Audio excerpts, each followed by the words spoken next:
What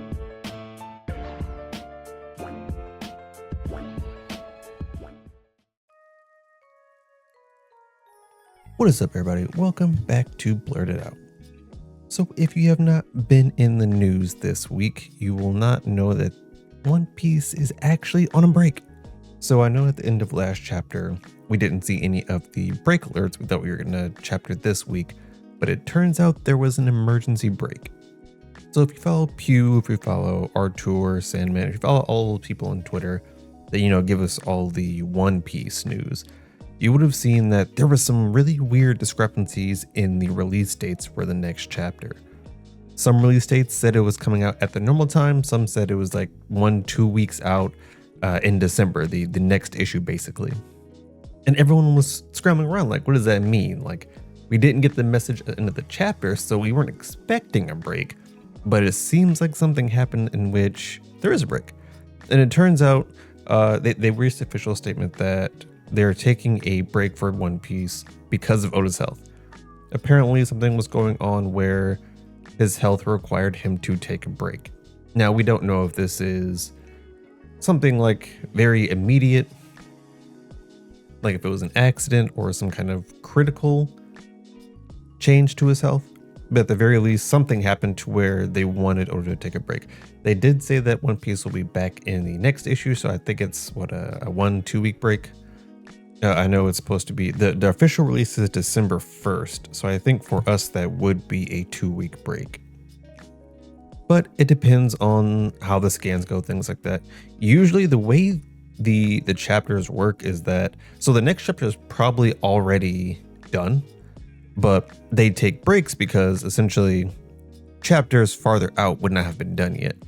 So maybe the chapter that's, 2-3 weeks ahead isn't being worked on because Oda was sick. So what they do is they take the break now so that they have chapters to fall back on while Oda catches up. And based on what I've been seeing today, apparently Oda's health is doing better. So it looks like it could have just been a quick illness. Maybe he got sick of something. Not entirely sure, but it seems like he's doing better now, which is good. As much as we want our One Piece chapters, we gotta let Oda take his rest. Gotta let him be in tip-top condition so we can keep pumping out that gas. So Oda, take your rest. We'll see you when you're ready. So instead of talking about One Piece, we're gonna talk about Arcane. Now, if you don't know, I'm a big League of Legends fan. I've been playing it for over a decade now. And Arcane is a show based on League of Legends. Now, based being that it occurs in the world of League of Legends, but it's really its own separate thing. You really need no knowledge of League itself to appreciate what Arcane is. And if you haven't seen the first season, please go see it. It's a really well-made show, like absolutely well-made. The first season had me captured from like 2-3 episodes in. I was locked. And they're the recent season 2, and they're doing the same increment of 3 episodes per week. So we got 3 episodes last week. We'll be getting 3 episodes tomorrow, and then 3 episodes the following Saturday. And so far, season 2 has been gas. And this will be encroaching on spoiler territory. So if you haven't seen Arcane yet, please go watch it before you listen to this next part. Because here's the thing, we got a lot of stuff we wanted from season 1. One of the biggest things we got so far in these 3 episodes is the Vi Caitlyn kiss, because we've been waiting for that to kind of kick off. We knew it was happening. We knew it was going to happen, at least. We were just waiting to see it happen. So we finally got that. But that's the bright side. That's the only really bright thing we've gotten, because so far these 3 episodes have been just bummer after bummer. Actually, another fantastic thing that happened. Mel's alive. I'm an avid Mel fan. People kept telling me that Mel was dead. She wasn't coming back. She alive. In fact, in the first 5-10 seconds of the first episode, they show Mel. That's how alive she is. Now, I am concerned for her safety going through this season, but for now she's alive, and I'm taking it as a dub. Because Mel and Vi are my favorite characters in the entire show, so I need them both alive. But we're dealing a lot with the relationship between Kate and Vi and kind of just the strain of the world around them, because so far Kate throughout these 3 episodes has been like dropping into darkness because she lost her mom in the attack. A few other counselors got lost, names not worth mentioning, but they got Kate's mom. I'm saying they like it wasn't Jinx. Jinx got Kate's mom. So like Kate's been on this drop of sanity for a minute now. And she at first is trying to pull Vi in with her because like she needs that raw strength. She needs Vi from a strength perspective, but also from like a relationship perspective, because they're still very much like in a relationship. And at this point, Kate still cares about Vi up until, you know, the end of the season or the end of the 3 episodes. But like you can see in the first episode that Kate is losing it. Like they do such a good job of showing how she's losing it, because they flicker back and forth. There's a point where she's talking to Vi, and there's a point where she's talking to Jace, and in both those points they show very interesting shots of like her face that kind of indicate she's losing it. There's one where she's talking to Jace, I believe, and she's talking about Jinx, and the scene has like Caitlyn's face, and then it flashes to Jinx, and it flashes back to Caitlyn, and like their faces are lined up, and you can see that the look in their eyes is very similar. So it's kind of giving us the indication that Kate is starting to lose it a little bit. And then she's having a conversation with Vi, and with Vi, they do a zoom in on her mouth when she calls the Zonites animals. And that's something that Echo mentioned in the first season, where he said they look at them like they're animals. And then we have Caitlyn here bringing it back, but actually just confirming what Echo said. And it's the zoom in on how aggressive she says it that really marks, okay, she's basically lost it. Her compassion, her empathy, all that's been replaced with like rage. And she just absolutely wants revenge. She wants Jinx. She wants her head mounted. And it seems like she'll stop at nothing to get that. And you can see that by the end of the 3rd episode, because one, she's willing to shoot this child who obviously is making some bad choices, but it's a child, you know. And Kate is ready to pop her head off to get to Jinx. So much so that she shoots Vi's hand, which immediately puts her on my enemy list. Because you don't shoot Vi. You can crash out as much as you want. You shoot Vi, you on the hate list. And one of the cool things I saw was that they were pointing out that, because one of Caitlyn's things in League, in the game, one of her quotes is that she never misses. And that's kind of her thing, is being a crack shot. Like, she can shoot anything. So there's a point in the 3rd episode where she shoots Vi. Shoots her finger, basically aiming at Jinx. But the thing is, if she didn't want to hit Vi's finger, she wasn't going to, because we know she is an expert shot. One of the things they show in the 1st episode is her shooting at one of the Big Daddies, and she keeps hitting the same spot on the Big Daddy every time, like perfectly. So it's like she has perfect accuracy. And this was with a gun with like, I don't think it had a scope on it. This was with her old rifle. When she shoots Vi, she has this Hex Tech rifle with like double scopes, optical zoom, and all this stuff. So I was like, she knows exactly where she's shooting, and she still shot Vi. And that's kind of like the indicator of like, all right, this isn't gonna work. It's done. And I mean, that comes to fruition a little bit later when she ends up basically saying Vi and Jinx are the same. And then she butts her in the stomach with her gun. It is like, Kate, I know you're having a hard time, but still. Now you're just acting crazy. So yeah, Kate is power tripping. Vi basically lost Jinx, lost Vander, lost Kate. Vi doesn't really have anyone anymore. I'm guessing Peanut And that's what I call the dude who seems to be an old enforcer. It's got the beard. If he was eating peanuts, something like that. It seems like he's gonna be Vi's new friend for a little bit. Basically, Vi doesn't have anything. And I appreciate that they're not making Vi as self-destructive as she could be. Where it's like she could be destroying these relationships because she doesn't want people to get close because of like her past. But that's not the case. Like she willingly lets Kate in. She's still trying to save Jinx, even though she had admitted that Jinx basically killed Powder. Like Vi still has so much good nature in her, and they don't let that get clouded with her other judgment, which I appreciate. Even so, she is suffering. And I think this next iteration of episodes is going to show just how much she's actually suffering. And speaking of Jinx, like I think at this point, even Jinx doesn't know what she wants to do. Because she's working with Ceviche, who is Savika, but I call her Ceviche. Which is, it's not odd, it's just like, it's random.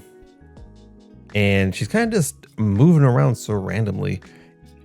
And it's weird because Topside, like Piltover, they see Jinx as this martyr.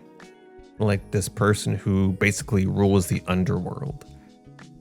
And in reality, Jinx is very separated from the underworld. Like you see the underworld brokers, like the people who kind of control everything that's going on. And none of them really care about Jinx. I think to one degree they don't want to cross her. But like even Smeech is like, well, why don't we just turn her in? Like it's just Jinx. So like they don't really care about Jinx like that. Jinx is kind of a loner. Yet Topside thinks she's this person that's basically rallying the entire Undersea together.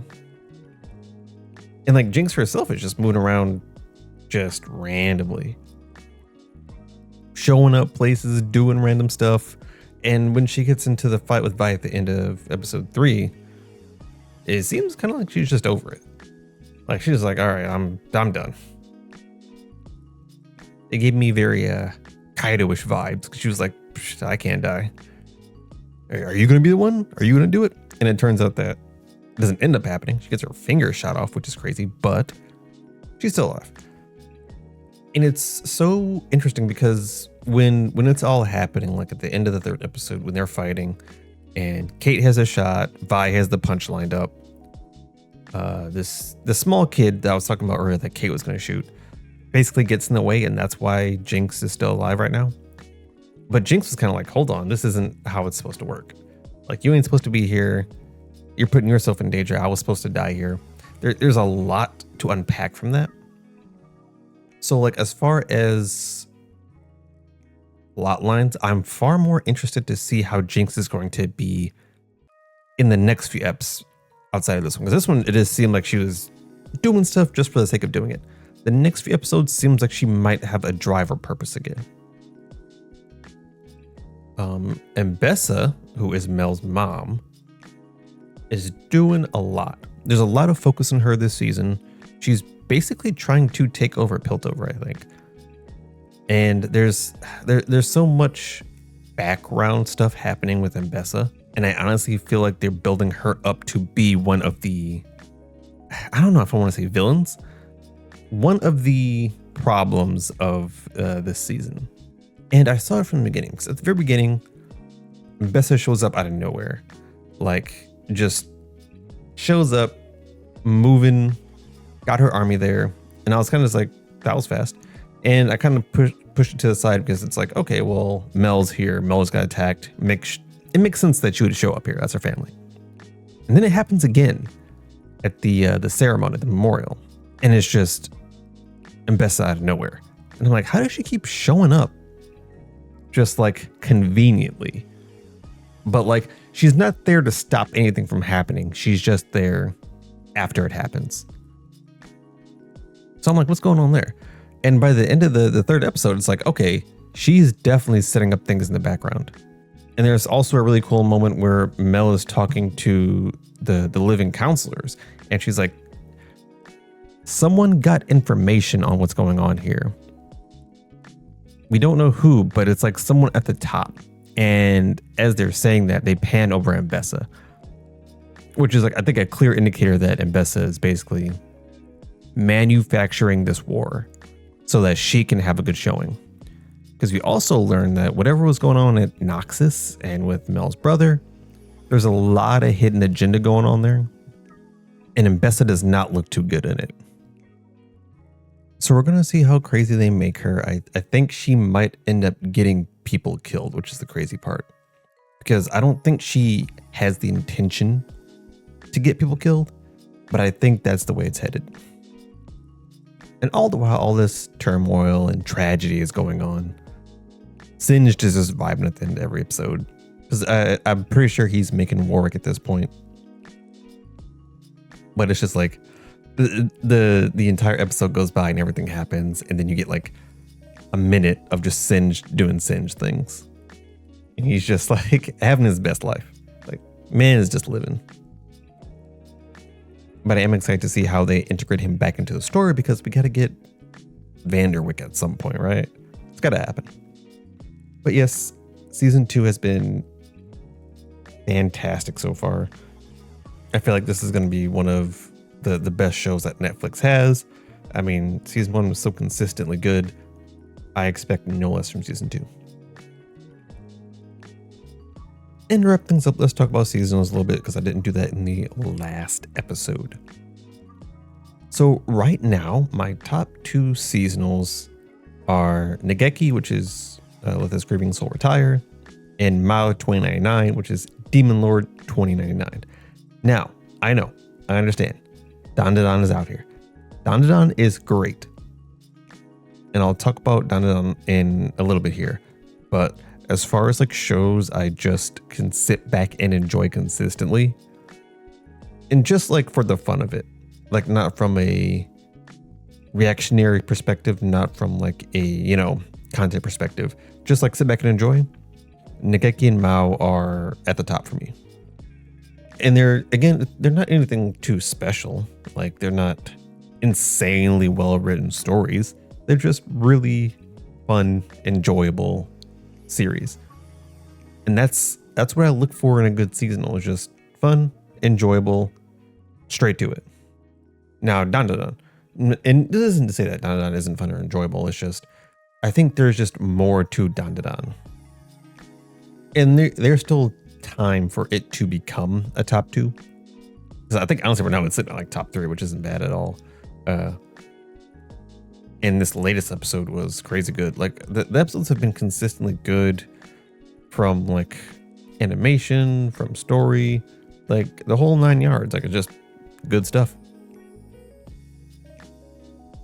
I especially like the yokai stories, or like the history of the yokai, because we have these giant monsters basically attacking us, and each time we take them out, we get a little glimpse as to their origins. And like Turbo Granny, Alcro Silky, they both have really deep introspective origins that make them more than just a yokai, where we see why they exist and what they've been through. And it reminds me of Demon Slayer in a way, where right before or right like after we kill the demon of the arc, we get kind of their backstory, and it can be so jarring to see where they came from and how they got to where they are now. And it does it really well. Like the latest episode with Acro Silky was done really, really well. I know a lot of people liked that episode. A lot of people felt that episode. Like Dandadan it's consistent. I'm still waiting to find another character that I really like. So far, I think Okarun is my favorite, but I don't really have a character that I love seeing. Granny Seiko aside. And I think that's why it's not in my top 2 right now, just because I think all around all the characters are good. There's no one that really sticks out to me.